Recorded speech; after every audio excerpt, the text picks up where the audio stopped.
ও মা, বাজার থেকে মিষ্টি কখন আনলা? বাজার থেকে আনিনি, আজকে বাড়িতেই বানিয়েছি কি মিষ্টি। করে? দেখো কি করে বানিয়েছি। প্রথমে 500 দুধ নিয়ে ভালো করে ফুটিয়ে তার মধ্যে দিয়ে ভিনেগারের সাথে জল মিশিয়ে ছানা কাটিয়ে নিলাম।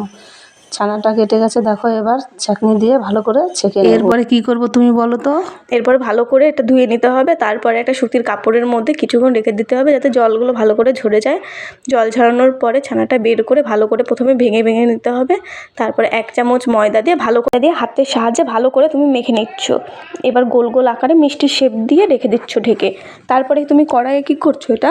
শিরা বানাচ্ছি। কি করে? এই দেখো 1 বাটি চিনি দিয়ে তার মধ্যে 2 বাটি জল দিলাম, ফুটে উঠবে। তারপরে এলাচ দিয়ে ভালো করে ফুটিয়ে নিয়ে মিষ্টিগুলো ছেড়ে দেবো। মিষ্টিগুলো ছেড়ে দেওয়ার পর দেখো ঢাকনা দিয়ে ঢেকে দিলাম। এরপর মিষ্টিগুলো কত বড় বড় হয়ে গেছে। তারপরে একটু দেখো নামানোর আগে ময়দা গোলা দিয়ে ভালো করে নামিয়ে নেব। সত্যি মিষ্টি বানানো এত সহজ? খুব সুন্দর হয়েছে, দোকানকেও হার মানায়।